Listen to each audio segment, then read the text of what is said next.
So I want to be clear here what we're talking about. We're talking about touching on a first date. First dates, a lot of the times, especially these days, are dinner dates, right? I'm against dinner dates. I don't want you to be doing dinner dates on the first date. I like to save that for later on so you guys can connect more, but it's better just to have a first date as a drinks date or a coffee date. And so normally in those situations, you're going to be kind of like this, almost like at a bar setup, which we're going to demo in a second. On a first date, if you're doing dinner or even second date, whatever, any kind of dinner date, you're across from each other. So there's not going to be any room for touching. The only opportunity for touching is going to be after the date if you guys go somewhere or walk somewhere. So I'm going to be demoing when you can touch them and how you can touch them if you're in this sort of scenario. So again, this can be more than the first date, but a lot of first dates also can be like this, where you go to a bar, and I even recommend it. Go get coffee, go sit somewhere at a counter where you guys can be closer to each other and then make it much easier to connect. So first off, and this is really cool, you can't see what's going on below here, but because we're so close to each other, our knees are touching, right? So when you are on a first date at a counter like this, I just hit you, we're gonna be close to each other, right? You're gonna be close to the person. So there's your first bit of touch, or first physical connection is right now like your knee touching hers. And you're gonna be more like this, right? So you'll be facing her in conversation. You're not gonna be talking to the bartender like this, but you'll be like this. And so right now, her foot is touching my ankle. So there's just all this opportunity to be close. So let that happen, right? As if your foot or your knee or your ankle naturally touches hers, just go with it. Be cool. Don't, you don't have to like swing it back or make sure that like it's not awkward. Just let it there. And if it happens, it happens. And that's good for breaking the touch barrier at first. All right. So imagine you're in this position right now. You're talking to the girl. You guys are talking. Now here's something you can do.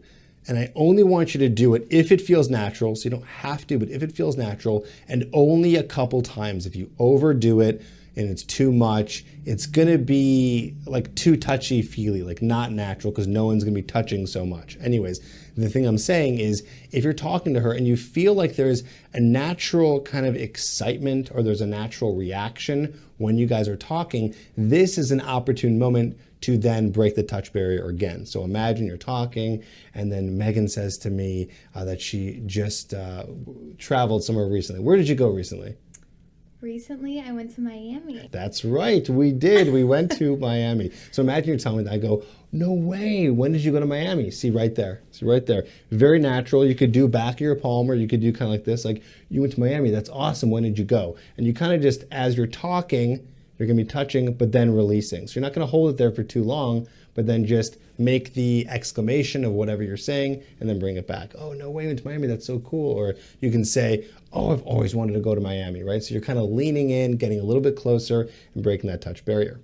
So that's one way to do it. Another way to do it is if you're saying something or you're exclaiming something, you can do this shoulder grab that I really like. I think it's kind of flirty. I think it's kind of nice. So let's bring back the Miami thing. Let's pretend that never happened. And she asks me, where have you been? And I go, okay, a couple weeks ago, I went to Miami. Have you been there before? She'll say in this experiment, no. So I'll say, oh my God, you haven't been to Miami. Megan, you have to go to Miami. It is the most fun city in the whole world.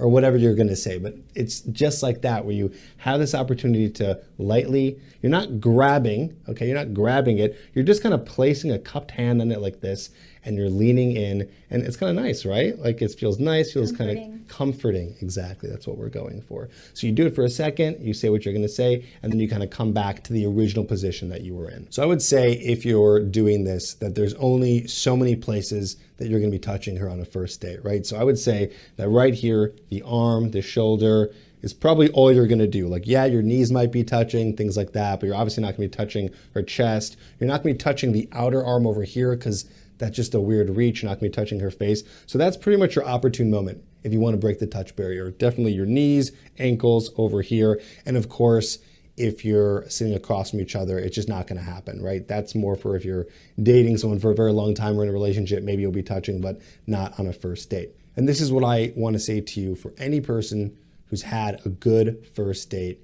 absolutely should be going for a kiss at the end of it. So we're going to demo that right now. All right, so imagine you're at this point and either you're saying goodnight to her, or like I said before, right, you have a moment where it just makes sense. So the best way to do this is you want to be as close to them as possible without it being too awkward, and you don't want to be too far away because that's too much of a reach. So imagine, let's put you over here.